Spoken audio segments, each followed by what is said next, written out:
안녕하세요. 담소북입니다. 제가 이번에 읽어드릴 책은 음악 소설집 김애란, 김연수, 윤성희, 은희경, 편혜영 작가님들이 쓴 음악을 소재로 한 소설집인데요. 각 작가님들마다 모두 정말 경이로운 필체로 울림을 줬지만 제 개인적으로는 이제 윤성희 작가님의 자장가가 가장 와닿았었어가지고 이 부분을 한번 읽어보겠습니다. 오늘은 고등학교에 입학하고 네 번째로 맞이하는 짝짝이 양말의 날이었다. 중간고사와 기말고사가 끝나면 우리 학교는 양말을 짝짝이로 신고 등교하는 행사를 했다. 영양사 선생님도 급식소 아주머니들도 경비 아저씨들도 다 짝짝이 양말을 신었다. 짝짝이 양말의 날을 만든 사람은 재작년에 암에 걸려서 일찍 퇴임한 교장 선생님이라는데, 기말고사가 끝나고 학생 한 명이 옥상에서 투신 자살을 한 사건에 충격을 받아서 그런 날을 만들었다고 한다. 학생의 장례식을 마치고 교장 선생님은 재수를 하던 20살 시절로 되돌아가는 꿈을 꾸었다. 교장 선생님은 스파르타라는 이름의 기숙형 학원에 다녔는데 그때 같은 방을 썼던 친구를 꿈에서 만났다. 둘은 운동장을 뛰었다. 누군가 창문을 열고 시끄러워 공부나 해 하고 외쳤다. 그러거나 말거나 둘은 계속 뛰었다. 이 바보들아, 이 바보들아, 그렇게 소리를 지르며 꿈속인데도 숨이 찼다. 꿈에서 깬 뒤 선생님은 오래전에 잊은 친구의 이름을 기억해 보려 했다. 하지만 생각나지 않았다. 이름이 생각나지 않아서 선생님은 울었다. 친구는 원하는 대학에 들어가지 못했고 삼수를 하러 다시 학원에 들어갔다가 자살했다는 소문을 나중에 들었다. 선생님은 친구의 이름은 잊었지만 그 친구가 짝짝이 양말을 선물해 주었던 것은 기억이 났다. 우울한 날에는 이 양말을 신어줘. 생일날 양말을 선물하면서 친구는 말했다. 선생님은 다음날 짝짝이 양말을 신고 출근을 했다. 복도에서 마주친 학생들이 한마디씩 했다. 쌤, 양말 잘못 신었어요. 그때마다 선생님은 이렇게 말했다. 몰랐니? 오늘은 짝짝이 양말을 신는 날이야. 그렇게 해서 짝짝이 양말의 날이 생겼다. 나는 오늘을 위해 한 달 전에 사둔 양말을 신었다. 오른발에는 흰색을, 왼발에는 검은색을. 흰색 양말은 발바닥에 웃는 얼굴 모양이, 검은색 양말은 발바닥에 화난 얼굴 모양이 그려져 있었다. 엄마가 자기도 그렇게 신어보고 싶다고 해서 나는 엄마에게 나머지 양말을 주었다. 엄마는 양말을 신더니 제자리 뛰기를 했다. 몸이 가벼워진 것 같아. 엄마가 말했다. 우리는 소파에 앉아 발을 허공에 뻗고 사진을 찍었다. 엄마가 새 양말을 신어 기분이 좋다며 학교까지 차로 데려다 주었다. 가는 길에 내년 짝짝이 양말의 날에는 친구들하고 무지개 색에 맞춰 양말을 신어보는 건 어떠냐고 말해서 나는 이미 그런 아이들이 있다고 했다. 1학기에 그렇게 신고 온 4명의 아이가 멋쟁이 양말상을 받았다고. 엄마, 체육 선생님은 신발까지 짝짝이로 신고 와. 그리고 짝짝이 양말을 신는 날은 꼭 운동장 달리기를 시켜. 양말이 그걸 원한다나? 오늘 4교시에 체육 수업이 있었다. 나는 먹구름 낀 하늘을 보면서 기도했다. 제발 눈이라도 와라. 실내 수업하게 펑펑 내려라. 학교 앞에 도착해보니 깜빡하고 양쪽이 똑같은 양말을 신고 온 아이들이 자기처럼 똑같은 양말을 신고 온 또 다른 아이들을 찾아 양말을 바꿔 신고 있었다. 엄마가 그 아이들을 보며 예쁘다 하고 말했다. 뭐가 예쁘다는 건지. 나는 엄마의 말이 이해되지 않아 고개를 절레절레 흔들었다. 1교시부터 눈이 내리기 시작하더니 2교시가 되자 펑펑 쏟아졌다. 3교시 국어 시간에 선생님이 바지를 걷어 우산이 그려진 양말과 눈사람이 그려진 양말을 우리에게 보여주었다. 이 양말을 사놓고 눈이 오길 얼마나 기도했는지 몰라. 국어 선생님이 시 한 편을 낭독해 주었다. 선생님의 낭독이 끝나자 내 뒤쪽에서 누군가 응앙 응앙 하고 소리를 냈다.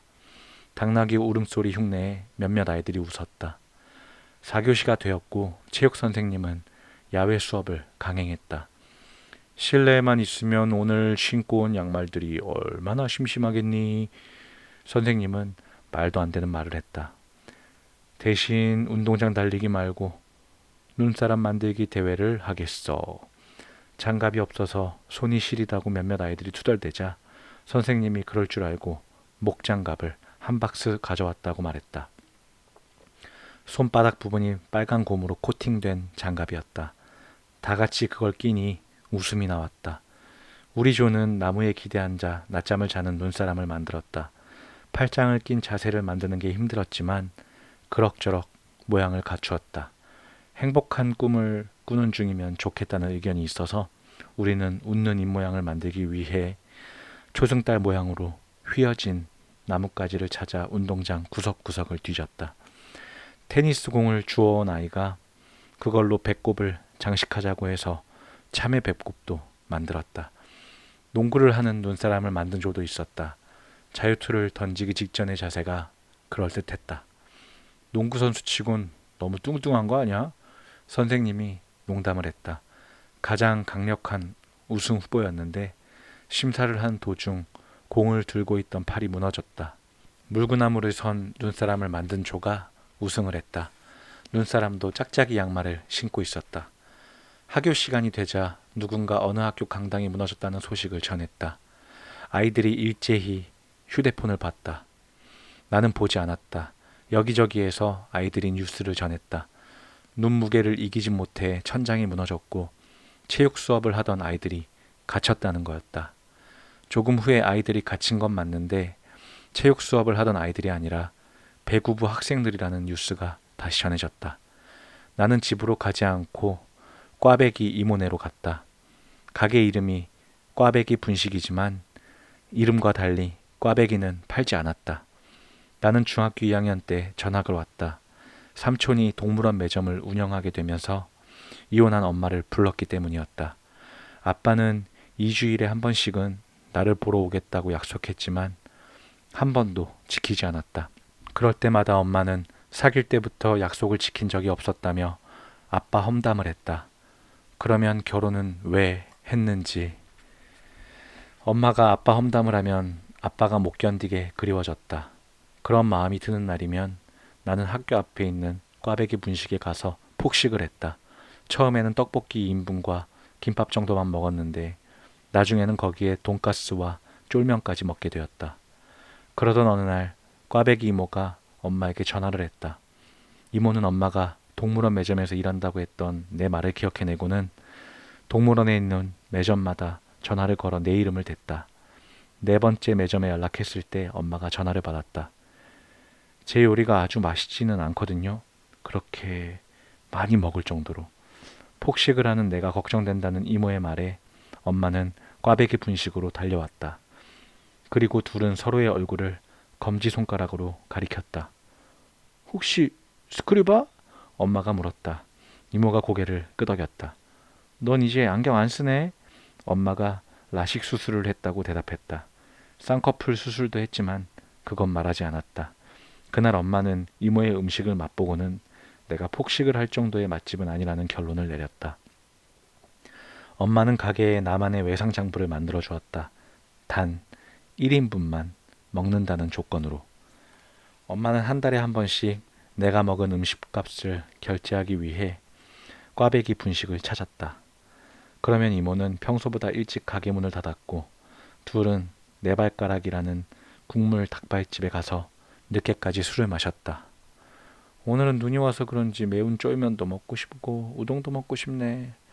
나는 꽈배기 이모에게 말했다. 날마다 핑계지. 이모가 말했다. 꾸물꾸물 하늘이 뭔가 하고 있잖아. 그러니 맛있는 걸 먹어줘야지. 이모가 쫄면과 우동을 반반씩 만들어 주었다. 하지만 계란은 각각 하나씩 넣어 주었다. 한 번에 1인분만 먹는다는 약속을 한 뒤로 이모는 나만을 위해 반반 요리를 해주었다. 쫄면을 먹고 있는데 교복 상의에 체육복 하의를 입은 학생들이 들어와 냄비 우동을 시켰다. 아이들이 학교 강당이 무너진 이야기를 했다. 다 죽었겠지? 아마도. 그러면서 아이들은 후루룩 소리내어 우동을 먹었다. 그 소리를 가만히 듣다가 나도 후루룩 소리를 내며 쫄면을 먹어보았다. 그러다 사례가 들렸고 내 기침 소리에 놀란 학생들이 나를 쳐다보았고 이모가 주방에서 칼을 든 채 뛰어나왔다. 그런 이모의 모습을 보고 아이들이 웃었다. 고등학생 때 꽈배기 이모의 별명은 스크류바였다. 매일매일 그걸 사 먹어서 그런 별명이 붙은 것은 아니고 스크류바 광고 노래를 하도 불러서 그런 별명이 붙은 것이었다. 엄마 말에 의하면 고등학생 때 이모는 조그만 손거울을 가지고 다녔는데 거울로 자기 얼굴을 보면서 그 노래를 불렀다고 한다. 이상하게 생겼네. 그렇게 한 소절을 부르고 얼굴에 난 여드름을 짜던 모습을 잊을 수가 없다고. 그래서 그런지 어울리는 친구가 없었다고. 나는 작년 이모의 생일날 스크류바 10개 사서 꽃다발을 만들어 주었다. 그리고 스크류바의 광고 노래를 불러주었다. 고등학생 때 이모가 그 노래를 흥얼거렸던 이유는 고륙종 암에 걸린 동생이 좋아하던 노래였기 때문이었다. 수술을 앞두고 동생은 텔레비전에서 스크류바 광고를 보게 되었다. 낙타가 목을 꽈배기처럼 꼬는 장면에서 낄낄거리며 웃었다. 참 웃기는 광고다. 그렇게만 생각했는데 수술 후 마취해서 깨어나자 그 노래가 머릿속을 떠나지 않았다. 그때마다 웃음이 났고 그래서 긴 항암 치료를 견딜 수 있었다. 그래서 이모, 가게 이름을 꽈배기 분식이라고 지은 거야? 언젠가 내가 묻자 이모는 그건 아니라고 했다. 그냥 꽈배기 분식집을 인수한 것뿐이라고. 간판을 바꾸기 싫어서 그냥 둔 거라고. 그래서 나는 그럼 꽈배기도 만들어 달라고, 만들어 팔라고 그렇게 말했다. 그러자 이모가 말했다. 인생이 자꾸 꼬여서 그렇게 꼬인 것은 팔고 싶지 않아. 꽈배기를 싫어하면서 스크류바를 좋아하는 건 뭔가 모순되지 않느냐고 되물었다. 내 말에 이모가 고개를 저었다. 스크류바는 녹잖아. 녹으니 꼬인 게 사라지는 거지? 그 말을 들은 후로 이모의 음식을 먹을 때면 내 안에 있던 모난 것들이 조금은 사라지는 것 같았다. 집으로 가는 길에 나는 일부러 눈이 쌓인 길을 찾아 걸었다. 불어 흰색 양말을 신은 오른발로 하얀 눈을 밟고 검은 양말을 신은 왼발로는 녹아서 지저분해진 눈을 밟았다. 그때마다 양말 바닥에 그려진 그림을 생각하며 중얼거렸다. 좋아, 싫어, 좋아, 싫어. 나는 스크류바 노래를 불러보았다. 이상하게 생겼네. 내 노랫소리 앞에서 걷던 아저씨가 뒤를 돌아보았다. 얼굴에 커다란 혹이 있는 아저씨였다. 나는 그런 뜻이 아니라고 변명하고 싶었지만 말이 나오지 않았다. 아저씨가 내 쪽으로 한 걸음 다가왔다. 나는 달렸다. 큰 길로 나가자 눈이 녹아 길이 질척였다. 횡단보도 신호등에 초록불이 깜빡였다. 15초. 뛰면 건널 수 있을 것 같았다. 교복 셔츠에 빨간색 쫄면 국물이 튄 게 보였다. 나는 횡단보도를 뛰면서 생각했다. 집에 가서 빨아야겠다고. 마지막 2미터를 남기고 1초가 사라졌다. 빨간불이 켜졌고 오른쪽에서 트럭이 우회전을 하며 나에게 다가오는 게 느껴졌다. 응앙 응앙. 어디선가 당나귀 울음소리가 들렸다. 한 번도 당나귀를 본 적이 없는데 당나귀 소리라는 것을 어떻게 하는 거지? 정신을 잃으면서 나는 그런 생각을 했다.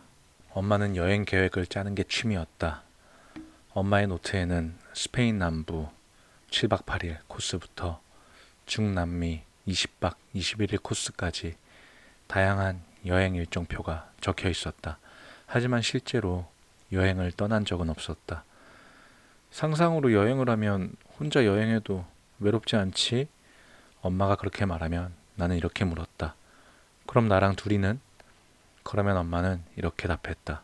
상상으로 하는 여행이면 둘이 가도 싸우지 않지? 엄마는 다른 사람들의 여행기를 읽는 것도 좋아했다. 엄마의 환갑 기념으로 함께 패키지 여행을 갔는데 거기서 엄마의 초등학교 동창을 만났다는 글이나 길을 잃고 헤매다 어느 마을에서 결혼식을 구경하게 되었는데 부부의 초대를 받아 1박 2일 동안 파티를 즐기고 왔다는 글들. 친구랑 싸워서 혼자 미술관에 갔다가 거기서 사랑하는 사람을 만나게 되었다는 글을 읽은 뒤 엄마는 오랫동안 그 블로거의 글을 따라 읽었다. 결혼 준비 중 다투었다는 글을 올린 뒤 블로거는 활동을 멈추었고 엄마는 한동안 불면증에 걸리기도 했다. 딸이 파혼한 것도 아닌데 왜 엄마가 잠을 못 자?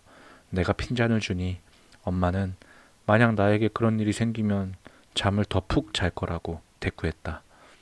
나라도 잘 자야 네가 내 걱정을 안 하지. 엄마의 말에 나는 입을 삐쭉 내밀고 말했다. 그래도 섭섭하니까 일주일 정도는 불면증에 걸려달라고. 엄마는 꼭 그렇게 해주겠다고 약속했다. 내 장례식이 끝난 뒤 엄마를 따라온 건 그래서였다. 혹시라도 엄마가 잠 못 들까봐, 내 생각을 하며 밤새 눈물을 흘릴까봐. 하지만 엄마는 두 손을 배꼽에 올려놓고 반듯하게 누워서 아침까지 잠을 잤다. 새근새근 아기처럼 숨을 쉬면서 뒤척이지도 않았고 새벽에 깨어나지도 않았다. 초승달이 상현달이 되고 보름달이 되는 동안 나는 엄마 주변을 맴돌았다. 다행이다. 그렇게 생각하면서도 마음 한편에서는 엄마가 잠 못 이뤘으면 하는 생각이 불쑥 들었다. 엄마가 새벽 내내 거실 소파에 앉아서 해가 뜨기를 기다렸으면, 그러면 내가 그 옆에 앉아서 머리를 쓰다듬어 줄 텐데 엄마의 꿈속으로 들어가 내가 아직 여기 있다고 말해주고 싶었다. 하지만 꿈속으로 들어가는 법을 알지 못했다. 나는 슬펐다. 엄마가 잠을 잘 자서 슬펐고 엄마가 내 꿈을 꾸는지 아닌지 알 수 없어서 슬펐다. 그런 밤이면 나는 엄마의 코 밑에 손가락을 대고 따뜻한 콧김을 상상했다. 그러면 참을 수 없이 추워지곤 했다. 그렇게 추워지고 추워지면 언젠가 사라질 수 있겠지. 보름달이 하얀 달이 되고 금음달이 되었다가 다시 초승달이 될 때까지 나는 기다렸다. 내 생일날이 되었다. 엄마는 출근하지 않았다. 그동안 엄마는 단 하루도 쉬지 않고 출근을 했다. 원래 엄마는 월요일과 화요일에는 일을 나가지 않았다. 장사가 잘 되는 금, 토, 일, 사흘은 엄마와 삼촌이 같이 일을 했다. 그러고 나서 엄마가 월, 화를 쉬고 삼촌이 수목을 쉬었다. 엄마는 월요일마다 베개 커버를 빨았다. 나는 베개 커버라고 부르고 엄마는 베갯잎이라고 불렀다. 나는 그 말이 싫었다. 베갯잎이라고 말하면 머릿속에서 자동으로 머릿니란 말이 떠올랐다. 그러면 가렵지 않던 머리가 가려워졌다. 베갯잎, 베갯잎, 베갯잎. 나는 속으로 3번 중얼거려 보았다. 제발 머리라도 근질거리길. 하지만 아무 일도 일어나지 않았다. 엄마는 미역국을 끓이고 잡채를 만들었다. 매운 등갈비찜도 만들었다. 엄마는 달달한 등갈비찜을 좋아했고 나는 매운 등갈비찜을 좋아했다. 그래서 엄마는 늘 2가지를 동시에 만들었다. 그랬는데 오늘은 내 생일이라고 매운 등갈비찜만 했다. 평소보다 더 맵게. 엄마, 이걸 어떻게 먹으려고 먹지도 못하고 버리는 거 아니야? 엄마 옆에 서서 잔소리를 했다. 요리를 다 한 뒤 엄마는 장식장에서 가장 아끼는 그릇을 꺼냈다. 그리고 식탁에 상을 차렸다. 생일 축하해. 엄마가 컵에 콜라를 따르면서 말했다. 밥그릇도 하나, 국그릇도 하나. 나는 식탁에 앉아 내 생일상을 가만히 바라보았다. 작년 생일엔 엄마가 끓여준 미역국을 먹지 않았다.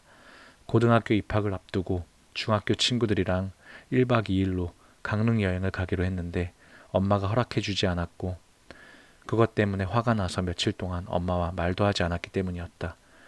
꼬라지 내면 너만 손해지. 엄마는 내가 화를 낼 때마다 그렇게 말했다. 그래, 맞다. 나만 손해다. 엄마가 남은 음식을 반찬통에 담았다. 파김치까지 싸는 걸 보니 꽈배기 분식에 가려는 게 틀림없었다. 나는 용기를 내서 엄마를 따라 나섰다. 꽈배기 이모의 할머니는 손자가 태어나자 전국 사찰을 다니며 기와 불사를 했다. 기와에 오직 4대 독자인 손자의 이름만 적었다. 할머니가 동생만 예뻐할 때마다 이모는 악몽을 꾸었다. 동생의 이름이 새겨진 기와장이 하늘에서 떨어지는 꿈이었다. 기와는 바닥에 떨어져 산산조각이 났다. 꿈속에서 이모는 깨진 조각들을 모아 동생의 이름을 연결해 보려 했지만 매번 조각 하나가 모자라 실패했다. 동생이 암에 걸렸을 때 이모는 그 꿈을 떠올렸다. 자신이 그런 꿈을 꾸어서 동생이 아픈 것만 같았다.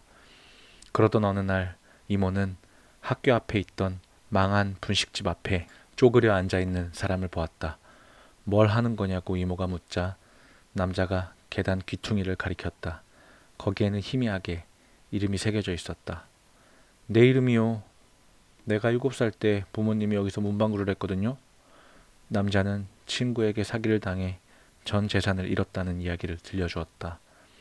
가족에게 돌아갈 용기가 나지 않자 한 달째 전국을 떠돌아다니고 있다고. 그랬는데 갑자기 아버지가 계단 수리를 하던 날이 떠올랐다고 남자는 말했다. 절대 무너지지 않을 거야. 우리 아들도 우리 가게도. 시멘트가 마르기 전에 아들 이름을 새기고 나서 아버지가 했던 말도.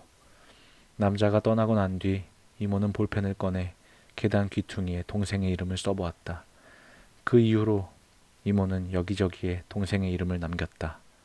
돌멩이에 이름을 써서 학교에서 가장 큰 나무 아래 묻었고 쪽지에 이름을 써서 담장 틈새에 넣어두었다. 집 앞 가로등 기둥에도 동생의 이름을 적었다. 그 가로등이 동생의 방을 비추었기 때문이었다. 공사 중인 건물이 있으면 몰래 들어가 굳기 직전에 시멘트 벽에 동생의 이름을 새기기도 했다. 눈에 띄지 않도록 귀퉁이에 아주 조그맣게 힘든 일을 겪은 뒤 이모는 다시 고향으로 돌아왔다. 그리고 계단에 새겨진 이름이 아직도 있을지 궁금해서 와봤더니 그대로 있었다. 망한 분식집 자리에는 꽈배기 분식이라는 가게가 들어서 있었다. 이모는 가게에 들어가 떡라면을 사 먹었다. 그리고 주인에게 가게를 팔 생각이 없냐며 물어봤다. 이모가 내게 그 이야기를 들려주었을 때 나도 왠지 분식집 벽에 내 이름을 적어두고 싶었다. 벽은 이미 다른 아이들의 낙서로 가득 차 있어서 나는 천장에 내 이름을 적었다.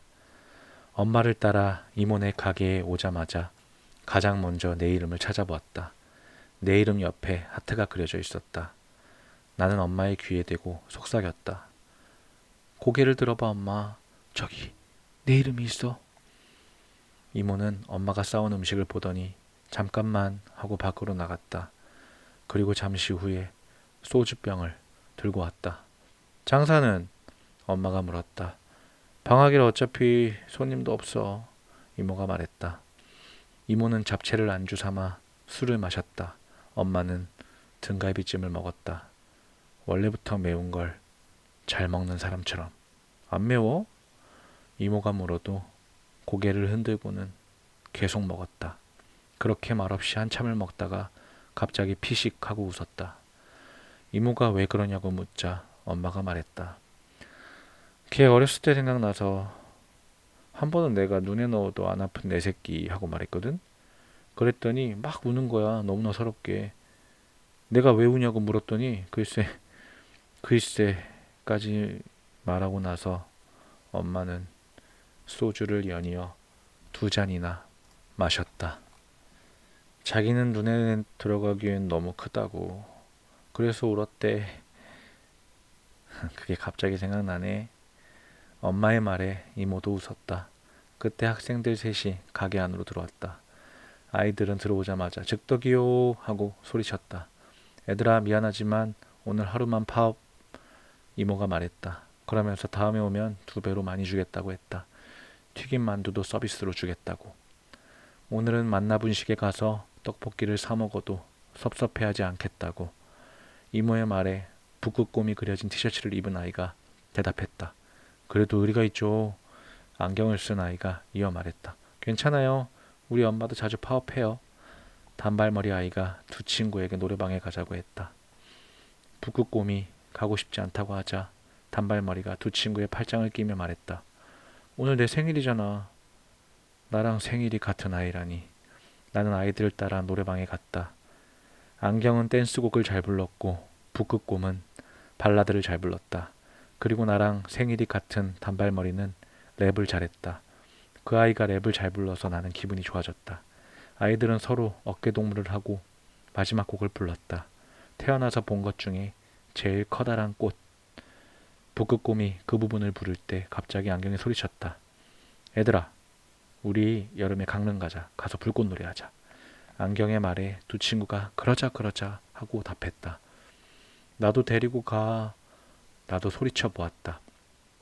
생각해보니 태어나서 한 번도 불꽃놀이를 본 적이 없었다. 한 번도 보지 못했던 것, 한 번도 하지 못했던 것, 그런 것들을 생각하다 보니 목이 아파왔다. 목이 메어 나는 박하사탕을 상상했다. 박하사탕이 목에 걸린 것뿐이라고. 그걸 꺼내기 위해 나는 아이들을 따라 노래를 불렀다. 목청껏. 마냥 좋았던 그때 불꽃놀이. 밖으로 나오니 눈이 내리고 있었다. 노래방 앞에서 아이들은 생일 축하한다는 말을 주고받은 뒤 헤어졌다. 나는 다시 꽈배기 분식으로 돌아왔다. 그 사이 소주병이 하나 더 늘어 있었다.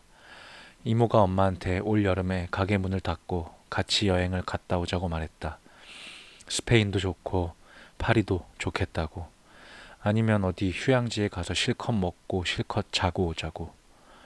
70살이 되면 엄마의 말에 이모가 70살이 되면 트렁크 끌고 다니기도 힘들다고 했다. 그랬더니 엄마가 다시 대답했다. 그럼 60이 되면 60살이 되면 듣기 좋네 그 말. 이모가 엄마에게 술을 따라주다 말고 갑자기 웃었다. 넌 언제 부자가 될 거야? 엄마가 이모의 눈을 가만히 들여다보더니 대답했다. 하하하 60살이 되면. 그리고 이모에게 물었다. 너는 언제 연애할 거야? 이모가 어깨를 으쓱 하고는 대답했다. 60살이 되면. 그리고 엄마가 이모에게 또다시 물었다. 너는 언제 술을 끊을 거야? 이모가 조금 망설이다 대답했다. 60살이 되면. 그러고는 자리에서 일어났다. 이모가 가게 문을 열고 밖을 내다보며 마저 말을 했다. 눈 온다. 생각해보니 술은 70살에 끊을래. 엄마가 자리에서 일어나 이모의 뒤에 가서 섰다. 이모의 어깨에 손을 올린 채 엄마는 내리는 눈을 오랫동안 보았다. 근데 나 여권도 없어. 엄마가 속삭이듯 말했다. 정말? 전 세계 수도를 다 외우는 네가? 이모의 말처럼 엄마는 전 세계의 수도를 전부 외울 수 있었다. 세계에서 가장 높은 산도, 인구가 가장 많은 국가도 순서대로 말할 수 있었다. 이건 비밀인데 사실 나는 여행이 무서워. 공항도 무섭고. 그렇게 말하고 엄마가 갑자기 눈물을 흘렸다. 이모가 엄마의 어깨를 쓰다듬어 주었다. 사실 나는 영화를 예고편만 본다. 그래놓고 사람들한텐 본 것처럼 거짓말을 해. 이모는 혼자 영화를 보는 게 무섭다고 말했다. 그리고 천장을 손가락으로 가리켰다. 이모는 엄마에게 내가 천장에 처음으로 낙서한 사람이라고 말했다. 그 후로 다른 아이들도 천장에 낙서를 하기 시작했다고. 엄마가 고개를 꺾고 내 이름을 한참 보더니 말했다. 그의 꿈을 꾸고 싶어서 나는 잠을 자. 어떤 날은 종일 자기도 해. 그런데도 한 번도 꿈속에 나오질 않네. 그게 무서워. 엄마가 우는 모습을 정면에서 보는 건 처음이었다. 엄마와 나는 즐거울 때는 같이 웃었지만 슬플 때는 서로 모른 척했다. 위로를 해주지 않는 엄마에게 가끔 상처를 받기도 했다. 엄마도 나에게 상처를 받았을까? 생각해보니 나는 엄마의 슬픔을 알아차린 적이 거의 없었다. 엄마는 들키지 않았으니까. 나는 엄마가 실컷 울 수 있도록 가게 밖으로 나왔다. 어렸을 때 나는 눈물샘이 자주 막혔다. 슬픈 일이 생기면 그때에 내 사진을 보았다. 눈이 붓고 눈곱이 낀 아기. 울고 싶어도 울지 못하는 아기. 다시 눈물샘이 막힌 아기가 된 기분이었다. 울고 싶은데 눈물이 흐르지 않는 아기. 나는 계단에 앉아서 눈을 맞았다. 내 몸을 그대로 통과하는 눈을. 눈이 펑펑 내렸다. 쌓인 눈을 보자 내가 죽은 게 어제 일처럼 느껴졌다. 나는 사고가 났던 사거리까지 걸어가 보았다. 횡단보도 앞에서 한참을 서 있었다. 내 옆에 서 있던 여자가 누군가에게 전화를 걸었다. 기분이 꾸물꾸물해. 꾸물꾸물. 그 말이 너무 예뻐서 눈물이 날 것 같았다.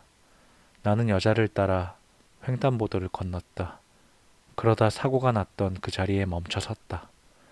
신호가 바뀌고 차들이 지나갔다. 내 몸을 통과해서.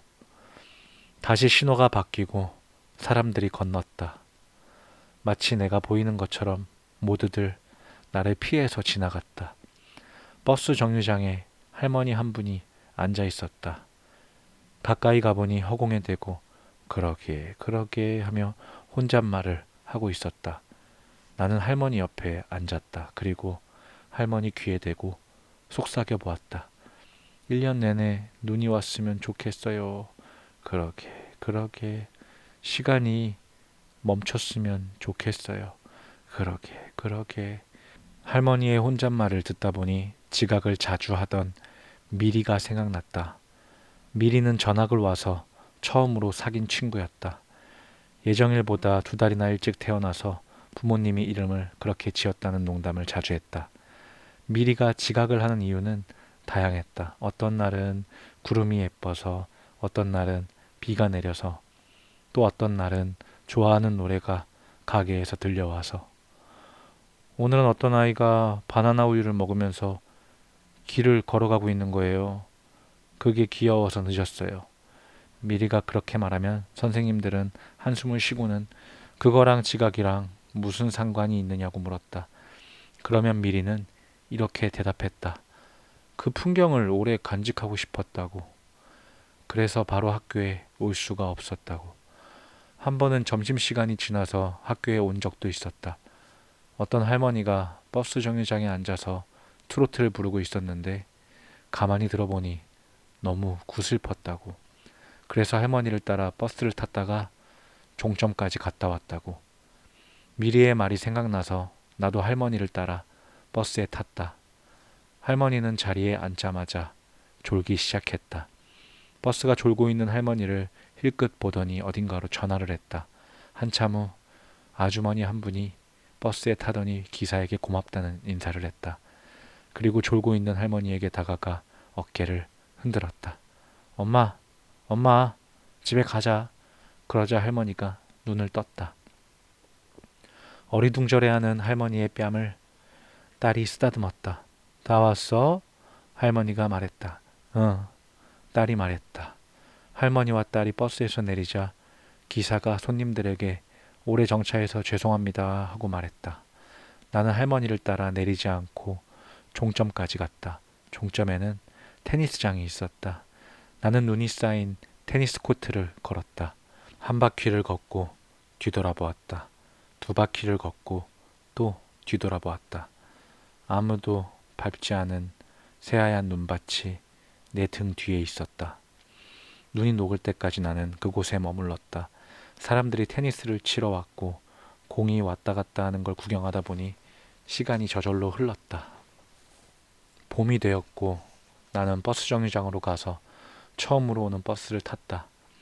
그리고 반대편 종점까지 갔다. 등산 가방을 맨 사람들이 산으로 올라가고 있었다. 그 사람들을 따라갔더니 약수터가 나왔다. 거기에서 배드민턴 치는 사람들을 구경했다. 저녁이 되면 아무 버스를 타고 아무 동네에 내렸다. 탁구장에 가서 탁구 경기를 구경했다. 고개를 좌우로 움직이다 보니 아무 생각도 나지 않았다. 그게 좋았다. 탁구장 벽에는 전국 아마추어 동호회 탁구 대회가 열린다는 포스터가 붙어 있었다. 날짜를 기억했다가 구경을 가기도 했다. 작은 능력이 생겼다. 탁구공이나 배드민턴 셔틀콕의 방향을 바꿀 수 있었다. 그래서 경기를 구경하다가 내가 응원하는 팀이 생기면 살짝 도와주곤 했다. 공중부양이나 하늘을 나는 능력이 생기면 좋겠지만 그건 되지 않았다. 한 번은 연날리기를 하는 아이들을 만나서 연에 매달려 봤다. 하늘을 나는 양탄자에 탄 기분일 줄 알았는데 너무 무서워서 눈도 못 떴다. 한 달 내내 비가 내렸다. 그러고 난 다음 무더위가 시작되었다. 심심해서 탁구 경기를 방해했다. 안경 낀 아이와 이 교정을 한 아이가 시합을 하고 있었다. 안경 낀 아이의 공이 테이블을 벗어나려고 할 때마다 나는 입김을 불었다. 그때마다 교정을 한 아이가 어이없다는 표정을 지었다. 처음에는 한두 번만 방해하려 했는데 교정한 아이가 억울해하는 표정이 귀여워서 계속하게 되었다. 경기가 끝나고 두 아이는 모두 울었다. 두 아이는 서로에게 미안하다고 말했다. 이긴 아이도 울어서 나는 조금 당황했다. 내 비밀 장소에 가볼래? 운동복을 갈아입은 다음 안경이 교정에게 물었다. 나는 둘을 따라가 보았다. 둘은 탁구장을 나와 아파트 단지를 지나쳐 한참을 걸었다. 그러다 어느 버스 정류장 근처에서 안경이 갑자기 멈춰섰다. 여기 기분 이상하지? 갑자기 으스스하지 않아? 그리고 자기 발밑을 가리켰다.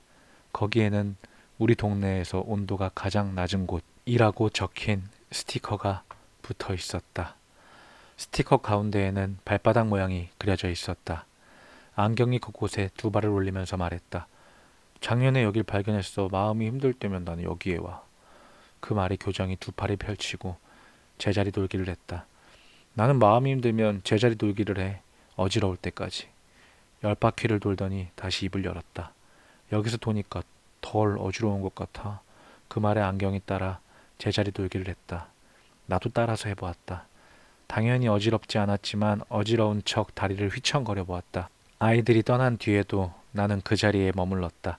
으스스 으스스 그렇게 중얼거려 보면서 등이 서늘해지고 발이 시려오는 것 같았다. 장마가 지나갈 때까지 나는 그 자리에 서 있었다. 비가 그치고 탁구 시합을 했던 아이 중 한 명이 다시 찾아와 제자리 돌기를 한 번 더 하고 갔다. 미안하지만 여긴 내 자리거든? 그러던 어느 날 나처럼 교복을 입은 아이가 내게 말했다. 가슴에 아크릴 명찰이 2개나 달려 있었다. 김지구, 이본, 둘 중 어느 게 네 이름이야? 내가 묻자 아이가 명찰의 이름을 차례대로 가리켰다. 비밀이야. 그냥 둘을 합해서 지구본이라고 불러. 지구본이 내 이름을 물어봤다. 나는 양말을 보여주며 짝짝이라고 불러달라고 했다. 지구본은 2년 전에 교통사고가 나서 죽었다고 했다. 신호 위반을 한 오토바이가 좌회전을 하던 트럭을 받았고 트럭 기사가 핸들을 꺾다가 승용차를 받았고 승용차가 앞으로 밀리면서 횡단보도에 서 있던 지구본을 덮쳤다고. 지구본은 지난 봄부터 이곳에서 지냈다고 했다. 우연히 지나가다 바닥에 붙어있는 스티커를 보았다고. 사람들이 여기 지나갈 때마다 내가 입김을 불어줘. 더 오싹하게. 지구본은 낮에는 주로 이곳에서 시간을 보내고 저녁이면 집에 돌아간다고 했다. 집에 가서 엄마에게 자장가를 불러준다고. 지구본의 엄마는 딸이 죽은 후 잠을 이루지 못했다. 지구본의 엄마는 은행에서 일을 했다. 학원이 근처라서 퇴근길에 딸을 데리러 가곤 했는데 그날은 지점장이 자기 딸의 결혼식에 와줘서 고맙다며 직원들에게 저녁을 샀다. 딸이 죽은 후 지구본의 엄마는 지점장을 미워했다. 그날 회식만 하지 않았더라면 그 생각이 멈추지 않았다. 그러다가 지점장의 딸까지 미워하게 되었다. 그래서 지구본은 매일 밤 엄마의 꿈속에 들어가 자장가를 불렀다고 했다. 그렇게 2년을 불렀더니 이제는 잠을 잘 잔다고. 우리 엄마 잘 자게 하려고 내가 안 불러본 노래가 없어. 동요도 부르고 트로트도 부르고 그것도 안 돼서 아이돌 노래까지 불러봤다니까. 나는 지구본에게 어떻게 하면 꿈속에 들어갈 수 있는지 물어봤다. 그건 비밀. 지구본이 입술을 삐죽거렸다. 내가 실망한 표정을 짓자 지구본이 다시 말했다. 나도 어렵게 알게 된 건데 쉽게 알려줄 수 없지. 나는 지구본에게 고백했다. 엄마가 내 생각을 하며 잠 못 이루기를 기도했다고. 엄마가 잠을 잘 자서 슬펐고 그걸 슬퍼하는 스스로 때문에 더 슬펐다고. 내가 그렇게 못된 아이라고. 내 이야기를 들은 지구본이 팔짱을 끼고 한참을 망설이다가 친구 이야기를 해주었다. 또 다른 지구본 이야기를. 지구와 본은 유치원 때 만나 같은 초등학교와 같은 중학교를 다닌 사이였다. 서로의 일기를 교환할 정도로 단짝이었는데 한 친구가 전학을 가면서 갈라지게 되었다. 그래서 둘은 고등학교 교복을 맞춘 뒤 서로의 이름을 새긴 명찰을 하나씩 나눠 가졌다. 내가 죽었는데 글쎄 걔는 잠만 잘 자는 거야. 지구본은 그게 너무 속상해서 일부러 악몽을 꾸게 하기도 했다. 그러다 걔가 그만 불면증에 걸리고 말았어. 친구는 7년 동안이나 쓰던 지우개를 잃어버렸다. 초등학교 5학년 때 지우개를 잃어버리지 않고 끝까지 다 쓰면 소원이 이루어진다는 말을 듣고 둘은 지우개를 하나씩 사서 나눠 가졌다. 지우개를 끝까지 다 쓰면 기념으로 놀이동산에 가서 바이킹을 타기로 약속도 했다. 친구는 지우개를 잃어버린 뒤 너무 속상해서 혼자 바이킹을 타러 갔다. 바이킹을 타는 동안 실컷 울어도 괜찮았고 그래서 7번이나 연달아 바이킹을 탔다. 그날부터 불면증이 시작됐어. 걔가 좋아하는 세븐틴 노래를 불러줘도 안 통해. 지난달부터는 걔 옆에 종일 붙어서 노래를 불렀거든. 여기도 오래간만에 온 거야. 지구본이 내 손을 잡았다. 그리고 발바닥 스티커 가운데에 섰다. 슬플 때 나는 여기에 서서 땅 아래로 사라지는 상상을 해. 그리고 지구 반대편에서 다시 태어나는 거지. 거긴 한마디도 알아듣지 못하는 언어로 가득 찬 세상이야. 그러면서 지구본은 말했다. 사랑하는 사람을 잃은 사람에게는 언제든지 한 번씩은 찾아온다고. 잠 못 이루는 날들이. 나는 지구본을 따라 또 다른 지구본의 집으로 갔다. 그 아이의 집에 가보니 누가 지구이고 누가 본인지 알 것 같았다. 벽에 커다란 세계 지도가 붙어 있었으니까. 저걸 보고 이름을 추측했지? 하지만 그건 편견일 수도 있어. 지구본이 웃으며 말했다. 또 다른 지구본은 침대에 누워 멍하니 천장을 바라보고 있었다. 지구본이 친구의 왼쪽에 누웠다. 나는 오른쪽에 누웠다. 손도 잡아. 지구본이 내게 말했다. 나는 지구본 친구의 손을 잡았다. 나는 꿈속에 처음 들어가는데 3달이나 걸렸어. 지구본이 말했다. 그렇게 어렵게 알아낸 비법을 알려줘서 고맙다고 말했더니 지구본이 별거 아니라고 했다. 자기도 사실은 누가 알려줬다고. 그냥 손을 잡고 같이 누워서 기분 좋은 상상을 하면 되더라고. 그리고 깜빡 졸기를 기다리는 거지. 지구본은 아빠랑 물총 싸움을 하던 어린 시절을 떠올린다고 했다. 지구본에게 그 비법을 알려준 사람은 수영장 배수구에 발이 끼어서 죽은 아이였다. 그 아이는 아버지가 여장을 하고 유치원에 왔던 날을 떠올린대. 엄마가 돌아가시고 그 충격으로 말을 하지 못했는데 아빠가 엄마 옷을 입고 유치원까지 왔더래. 아름다운 이야기네 하고 내가 중얼거렸다. 지구본이 맞아 하고 대꾸했다. 나는 내가 들고 있던 풍선이 날아가 울던 어느 날을 떠올렸다. 아빠가 그 풍선을 잡기 위해 점프를 했고 그 모습에 엄마가 웃었다. 상상하면 상상할수록 그날의 풍경이 더 선명해졌다. 공원에 꽃이 피었고 구름이 흘러갔고 솜사탕이 점점 커졌다. 그러다 꿈속으로 들어갔다. 나는 바이킹을 탔다. 내 맞은편에는 2명의 지구본이 앉아 있었다. 그 아이들은 웃으면서 비명을 질렀다. 그러고는 목이 터져라 노래를 불렀다. 노래방에 온 아이들처럼. 그 모습을 보다 생각했다. 이제 집에 가야겠다고. 발코니 건조대에는 내가 죽은 날 신은 짝짝이 양말이 걸려 있었다. 엄마는 퇴근하고 돌아오면 샤워를 하고 양말을 빨아 건조대에 걸었다. 그리고 다음 날 다시 신고 출근을 했다. 마치 양말이 한 켤레밖에 없는 사람처럼. 양말을 빨고 나면 엄마는 텔레비전을 보았다. 오래전에 종영한 드라마를. 어떤 날은 흑백으로 된 드라마를 보기도 했다. 이미 세상에서 사라진 배우들이 등장하는 그런 드라마를. 엄마가 침대에 누우면 나는 옆에 누워서 엄마의 오른손을 잡았다. 새 운동화를 사고 싶어서 일주일 내내 새 신이라는 동료를 불러대던 어느 여름날을 떠올렸다. 새 신을 신고 뛰어보자. 내가 거기까지 부르면 엄마가 팔짝 하고 큰 소리로 외쳐주었다. 어떤 날은 폴짝, 어떤 날은 펄쩍. 엄마는 그 부분을 마음대로 바꿔 불렀다. 첫째 날 엄마의 꿈속에서 나는 눈에 들어가기에는 너무 커버렸다며 울었다. 둘째 날 엄마와 킥보드를 탔다. 집 앞에 있는 개천 산책로였다. 나는 엄마가 걷는 속도에 맞춰 킥보드를 탔다. 그러다가 조금씩 속도를 냈다. 엄마, 따라와봐요. 내 말에 엄마는 뛰었다. 엄마가 뛰어오는 게 느껴지자 나는 더 빨리 속도를 냈다. 나는 먼저 가요, 싱싱. 내가 외쳤다. 꿈속에서 엄마는 내 말을 여러 번 따라했다. 나는 먼저 가요, 싱싱.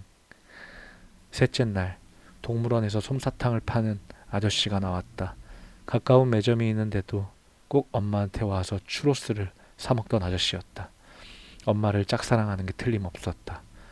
나 몰래 데이트라도 좀 해 하고 나는 엄마에게 속삭였다. 넷째 날 할머니의 무릎을 베고 잠을 자는 어린 엄마를 만났다. 놀다 다쳤는지 무릎에 딱지가 앉아 있었다. 잠결에 엄마는 상처를 긁으려 했고 그때마다 할머니가 엄마의 손등을 살짝 때렸다. 나는 할머니에게 인사를 했다. 안녕하세요. 우리 엄마를 닮았네요. 할머니는 지금 엄마보다 더 젊은 얼굴을 하고 있었고 그래서 할머니란 말이 입 밖으로 나오지 않았다. 할머니가 말했다. 안녕하세요. 우리 딸을 닮았네요. 그러면서 할머니는 엄마의 가슴을 토닥토닥 두드려 주었다. 나는 엄마의 귀에 대고 속삭였다. 나중에 내가 엄마의 엄마가 되어줄게. 그러면 엄마는 또 엄마의 엄마의 엄마가 되어줘. 그렇게 속삭였더니 할머니는 사라지고 내가 할머니가 되었다. 나는 내 무릎을 베고 누운 엄마의 머리카락을 쓰다듬었다. 무릎을 베고 누우면 나 아주 어릴 적 그랬던 것처럼 머리카락을 넘겨줘요. 나는 나지막이 노래를 불렀다. 엄마가 자면서 미소를 짓는 것 같았다. 내일 나는 세발 자전거를 타다 넘어지는 엄마의 꿈을 꿀 것이다.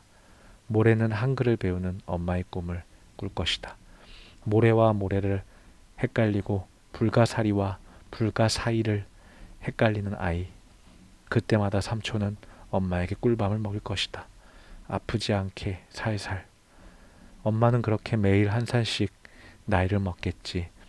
꿈속에서 엄마는 근사한 연애를 하고 다정하면서도 책임감 강한 남자와 결혼을 하고 아무리 화가 나도 방문을 걸어 잠그지 않는 딸을 낳을 것이다.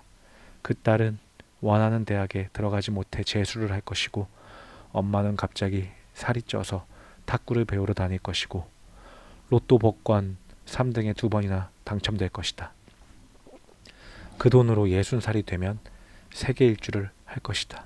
그때까지 나는 매일 밤 내 무릎을 베고 잠든 엄마에게 자장가를 불러줄 것이다. 내가 아주 어릴 적 엄마가 내게 그랬던 것처럼.